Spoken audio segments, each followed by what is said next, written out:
What's going on, everyone? Al Bryant here with RapidShift.ai, and today we're going to be talking about AI hallucinations.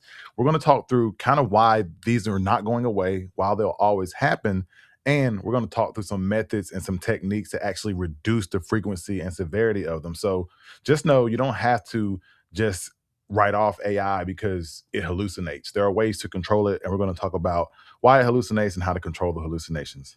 Let's do it. So, why do hallucinations happen? The first thing I want to talk about is understanding that hallucinations are not the same thing as lying.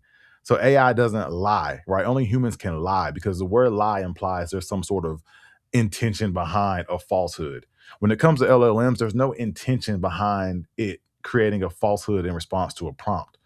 I'm going to tell you why this actually happens, though, and you'll understand more so what I mean. The first and biggest reason is that LLMs are based off of probabilistic generation. What does that mean? It means that it's generating words by predicting the next word based on statistical patterns that it has seen in its training data, not by fact checking against an actual knowledge base. Sometimes it does, and we'll talk about those specific cases in just a bit.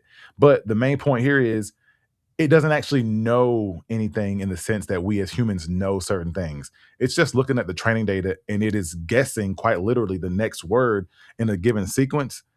And if it sounds plausible based on the training data, it's going to put it out and you're going to not really know unless you know whether it's actually accurate or not. The other reason is that there is no truth model. To my point, it doesn't actually know truth. There is nothing that defines what is true and what is not true that an LLM could understand. So, because it lacks its internal understanding of reality, if a false statement sounds plausible, the model's going to generate it and it's going to generate it confidently. So, it's going to just say, this is exactly how you do it. It's not going to give you any kind of reason to think that it's not sure.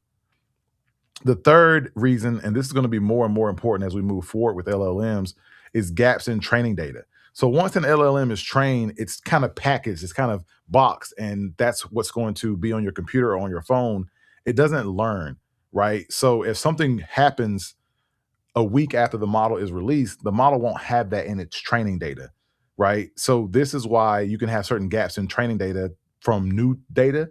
But there's another reason why you might have a gap in training data, and that could be because it just wasn't part of the training data that was to begin with. So if it's a medically kind of deep question that you're asking it, if it wasn't trained on medical documents specifically, it might not be able to accurately answer it. Same thing goes for legal or financial professions. So the deeper you go into a certain domain, the more likely it is for you to have hallucinations because the training data is only going to be so specific and so deep.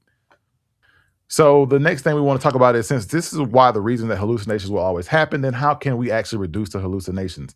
The good answer is yes, you can actually reduce the hallucinations. And this is going to be the cornerstone of how we reduce hallucinations. You probably already heard of this, and it's called RAG, retrieval augmented generation. Okay. So this is when an LLM connects to a trusted external data source. So the model is actually retrieving relevant facts and information before it generates an answer for you, which is going to help it be grounded more so in reality, right? And this is going to be the most effective and the most popular method to reduce hallucinations.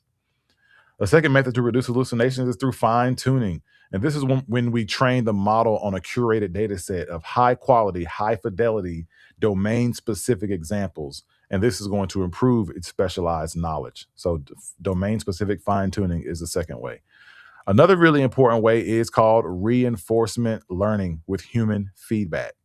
Now, this is going to align the model's behavior with the human values, teaching it to kind of refuse and avoid hallucinations. How does this work? So, when you give a command or prompt to a Claude or to a Chat GPT or Perplexity or whatever LLM you're using, a lot of times when it gives you back the response, if you look closely at the bottom of the response, it'll have an option for a thumbs up or a thumbs down. This is asking you to give it feedback on whether the answer aligns to what you would think or what you were looking for. And this is why you call reinforcement, because you're reinforcing good behavior and you're also reinforcing what's not good behavior or good output. And so this is going to be another big way that LLMs actually can have their hallucinations reduced. Another method is going to be through using tools. So this is when you're calling APIs or you're calling MCP servers to look up accurate real-time data. So this is going to be a form, in a way, I think it's a form of RAG.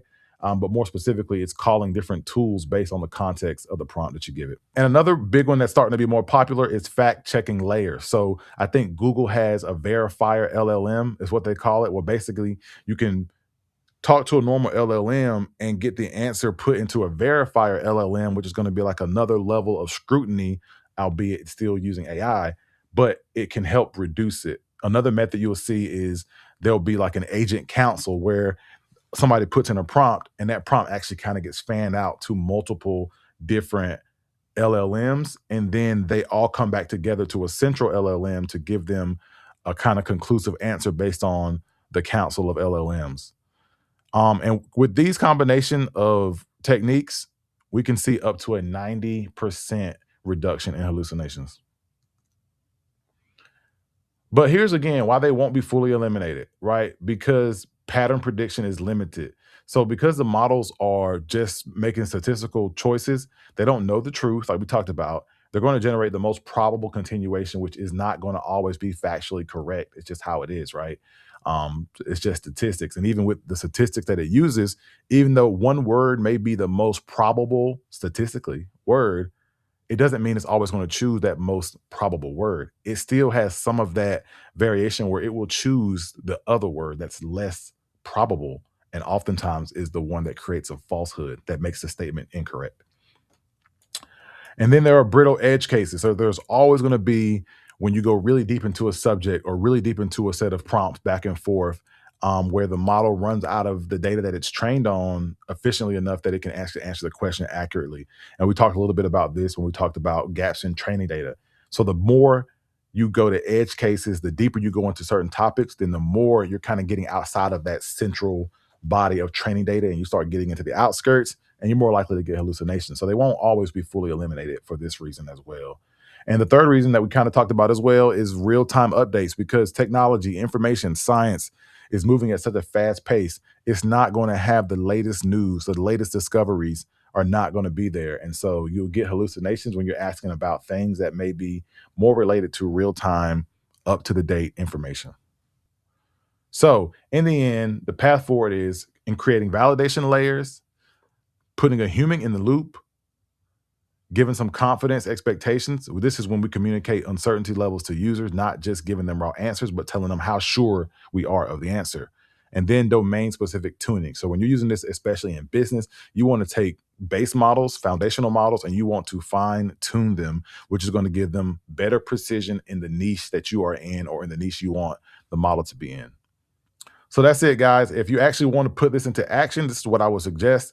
I would suggest starting with the pilot of a RAG pipeline where you have your own internal bot where you can ask it questions about your policies, about your documentation, about your services, and it can go and retrieve that from your PDFs, from your PowerPoints, from your Word documents, from whatever it is that you have from your spreadsheets. Then after you do that, you're going to want to instrument some metrics, as in create KPIs that you can actually track. And then the final one is going to be iterate with that feedback. So once you look at how things are progressing with the RAG or with whatever simple case you start with, then you iterate that with feedback. You learn from it and you go back and you improve the AI system that you have. That's going to be it for this video, guys. I hope you found it helpful. Now you know why hallucinations happen, why they're going to always happen, and some ways to mitigate them.